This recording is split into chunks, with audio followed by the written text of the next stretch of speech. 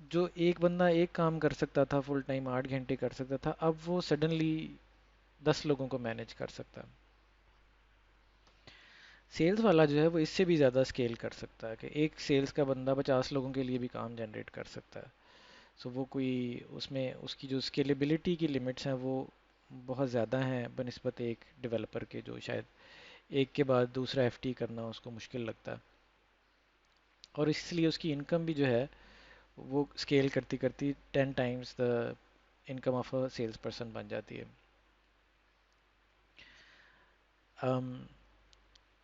اگر آپ اس کو رسکس کے پرسپیکٹیو سے دیکھیں تو as you try and decide کہ آپ نے ان میں سے کیا رول پلے کرنا ہے اور آپ نے اپنے پیسے کیسے کمانے ہیں ابھی یا اگلے سال میں. لیٹ سے آپ کہتے ہیں کہ میں نے یہ ڈیسائیڈ کرنا ہے کہ میں کہاں سے اپنے پیسے کماؤں گا، تو you kind have to think about maybe some of these things جو یہاں نیچے مینشن کی ہوئی ہیں. سو اگر پرسنالٹی ٹریٹس کے پوائنٹ آف ویو سے دیکھیں تو آپ کا جو ایز اے ٹیئر ون آپ کا جو سوشل امپیکٹ ہے شاید وہ منیمل ہے.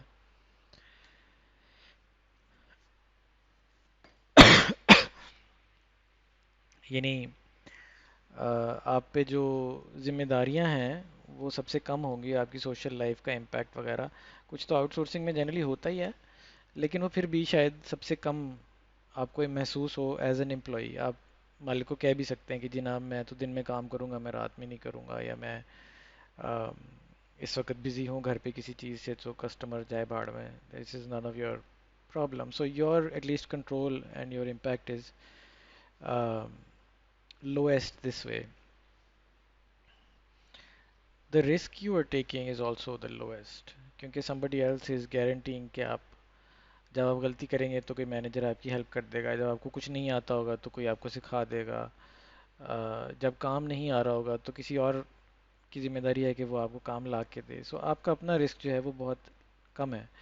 And for the same reason آپ کا لیول آف کنٹرول بھی کم ہے، بیکاز اب آپ کی لائف آپ نے کیا کرنا ہے کب کرنا ہے یہ کوئی اور بتائے گا. سو آپ کا سینس آف کنٹرول جو ہے نا وہ کم ہے. اور اگر آپ کوئی ایسے بندے ہیں جس کو لائف میں سرٹنٹی اچھی لگتی ہے، بہت کلیئر ریکوائرمنٹس ٹاسکس کے لیول پہ آپ سوچتے ہیں، تو یہ آپ کو رول بھائے گا، بیکاز اس میں ہر چیز فیئرلی واضح ہوتی ہے. ایبسٹریکٹس کے اندر یا ویریبلس کے اندر یا پرابیبلٹیز کے اندر آپ کو ڈیل نہیں کرنا پڑتا. اور آپ کو اگر تبدیلی خاص پسند نہیں ہے، you not an agile person, you just don't like change, then this tier one type roles serve people well. جب آپ ٹیئر ٹو میں آتے ہیں، یعنی آپ ایک کانٹریکٹر ٹائپ بندہ بن جاتے ہیں، تو اب تھوڑا سا رسک تو آپ کا بڑھ گیا ہے، اور سب سے کی رسک یہ ہے کہ اگر کام نہ ملا تو پھر کیا ہوگا. تھوڑا سا اب آپ کو رات میں بھی زیادہ شاید انوالو ہونا پڑے، پرٹیکولرلی اگر آپ کے کسٹمرز امریکہ میں ہیں یا یورپین سائڈ پہ ہیں، تو پھر آپ کو ان کے ٹائم زون میں تھوڑا سا کام کرنا پڑے گا، لچک دکھانی پڑے گی، جنرلی ایک ٹیئر ون امپلائی سے زیادہ دکھانی پڑے گی. کیونکہ اب آپ خود ذمہ دار ہیں اپنے ہی حالات کے. سو اگر آپ اس کو بہت خوش نہیں رکھیں گے تو وہ آپ کے ساتھ بہت دیر کام نہیں کرے گا.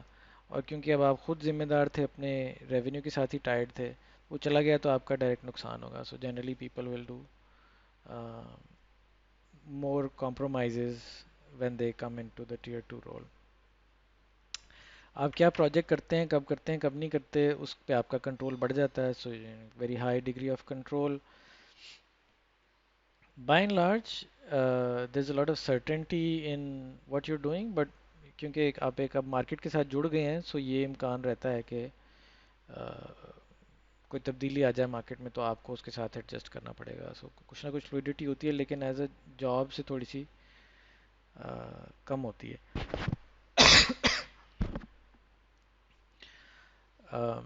اور جنرلی اچھے ٹیئر ٹوز جو ہیں وہ کسی چیز کے ٹیکنیکل ایکسپرٹس ہوتے ہیں. سو وہ ایک ڈومین کی یا ایک ٹول سیٹ کی یا ایک انڈسٹری کی ایکسپرٹیز رکھتے ہیں، وہ پھر اسی کے اندر ہی آپریٹ کرنا چاہتے ہیں، اور اس میں سے وہ سب سے اچھا بل ریٹ کمانڈ کرنا چاہتے ہیں.